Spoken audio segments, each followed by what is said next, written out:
Welcome to this English listening story. Today's story is about a lighthouse, not just any lighthouse, but one where lost things return. This is the story of Henry, a man who finds more than he was looking for. Let's begin. Henry lived in a busy city full of sound, cars, voices, phones ringing, and always rushing time. He worked as a mail carrier. Every day he delivered packages, letters, bills, and ads. He liked walking, and he liked the quiet between houses. Henry was 38. He had a small apartment, a radio, and a collection of postcards from places he had never been. He had no family nearby, no partner, no big dream, just quiet days and lost time. One day, a letter came for him. Not an email, not a bill, a real letter with no return address. It said, "Dear Henry, a package is waiting for you at the lighthouse. Follow the path. You'll know it when you see it." Henry thought it was a joke, but something inside him, curiosity, maybe hope, made him go.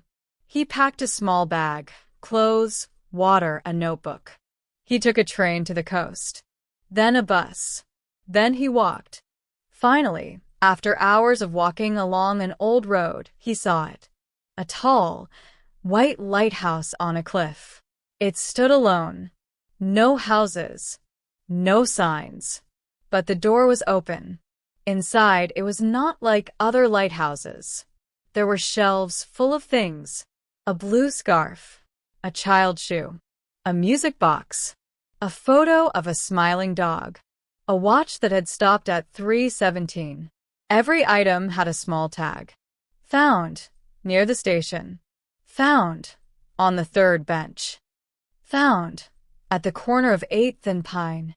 Henry stood still. It felt sacred. A woman appeared, older, with gray hair and a long green coat. "Welcome," she said. "You must be Henry." He nodded. "What is this place?" She smiled. "This is the lighthouse of lost things. Things people lose, forget, or leave behind. Some find their way here." Henry was confused. But how? "Not everything has an answer," she said. "Come. Your package is upstairs." He followed her up the spiral stairs. At the top, in a small wooden room with windows all around, was a box. It had his name on it. He opened it slowly. Inside was a red notebook. It was his. One he lost years ago during a move. It had old poems, sketches, dreams he had written at 20. He flipped through the pages, surprised. Then underneath was something else, a small paper boat. He picked it up and whispered, "Max." Max was his brother. When they were boys, they made paper boats and sailed them in the rain. Max had passed away when they were teenagers. Henry sat down. He didn't speak. The woman placed a hand on his shoulder. "Sometimes, lost things return when we need them most." He stayed that night in the lighthouse. He slept on a small bed beside the shelves. He dreamed of the past, of laughter, of boats, of people he hadn't thought of in years. In the morning, he asked the woman, "Do people come here often?" She said, "Only those who are ready." "Ready for what?" "To remember." Henry asked if he could help. She nodded. So he stayed. Each day, people arrived, not many. Each with a name. Each received a box.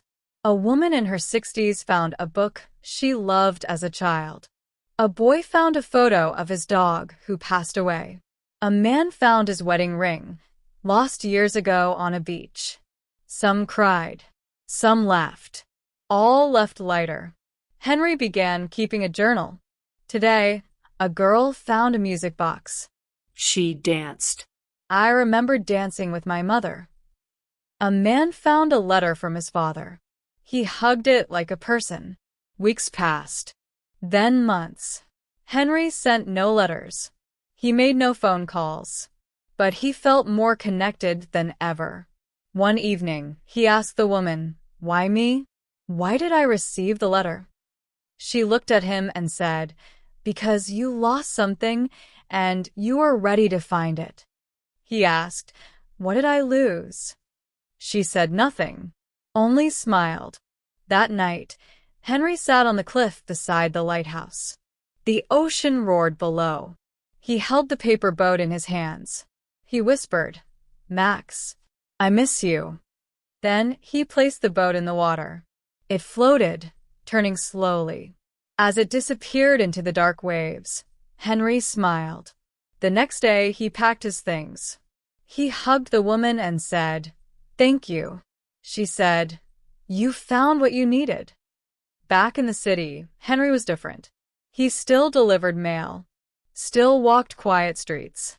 But now he left small notes inside mailboxes. "You are not alone. Something good is waiting for you. Lost things can return." And once a year, he returned to the lighthouse. To help, to remember, to believe. Because the world is full of lost things. But not all of them are gone forever.